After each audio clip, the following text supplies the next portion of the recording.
Good morning, brothers. Good morning.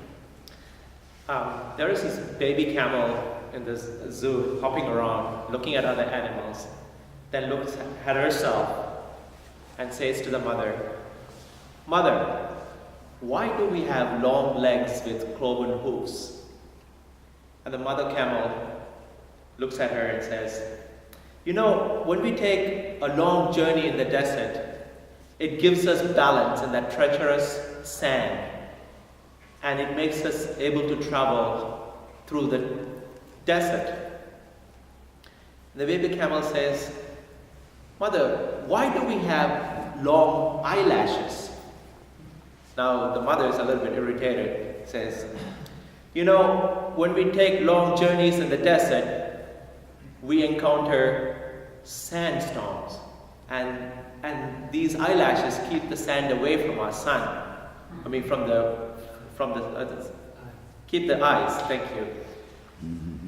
And then she looks at herself and says, "Mother, then why do we have the big humps?"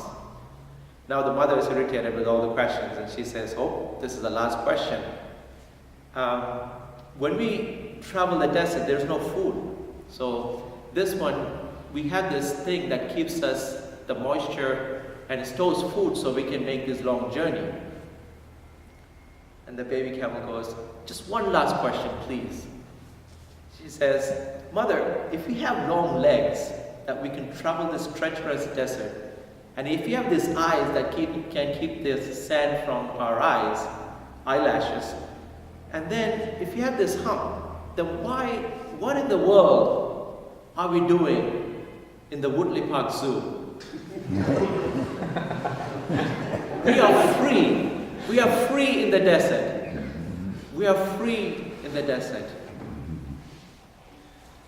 Brothers, the prologue of the Catechism opened with the life of a man is to know and love God. How can we, as a human being with reason, can know and love God?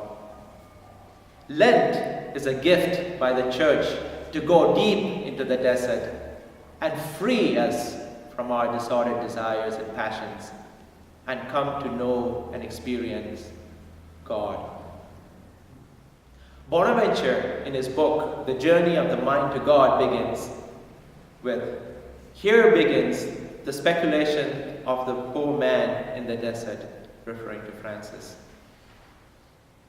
Pope Francis said, "It is in the silence of the wilderness that we can listen to God's voice and the tempter's voice.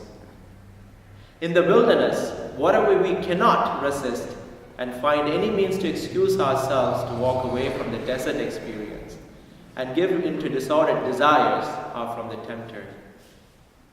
If we overcome those and meditate on the scriptures, then we can hear God's voice. It was for this reason we have the season of Lent." Unlike the camel story, we can voluntarily prison ourselves with addiction to noise and technological devices that constantly distract us. Lent is a beautiful season that helps us to prepare for Easter. The nation of Israel, we witnessed in today's gospel,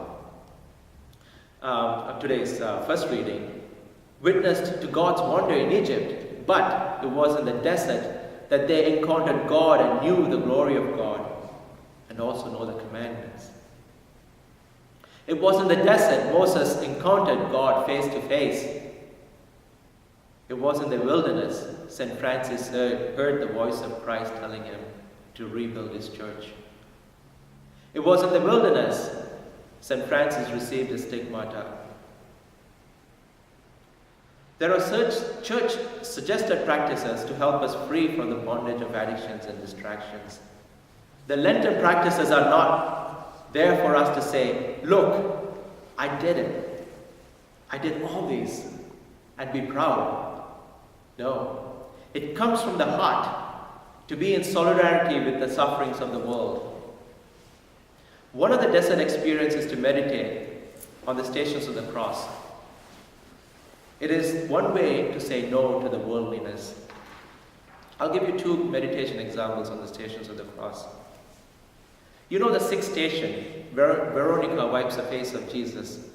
We know that there's nothing in the scriptures talks about Veronica, but yet we have churches named after her. But why is she so famous? Well, we know about the veil that actually has the imprint of Jesus' face.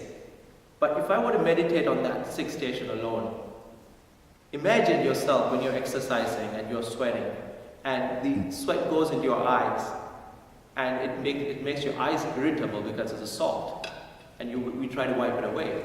But now imagine yourself tied to a beam, impressed with the crown of thorns and bleeding, and you're walking towards Gethsemane. And then all of a sudden, this sweat pours down your eyes and you can't see where you're going. Veronica, moved with pity, she offered a veil. We would do the same thing. It's out of our own pity. We have to be moved to do these things, brothers.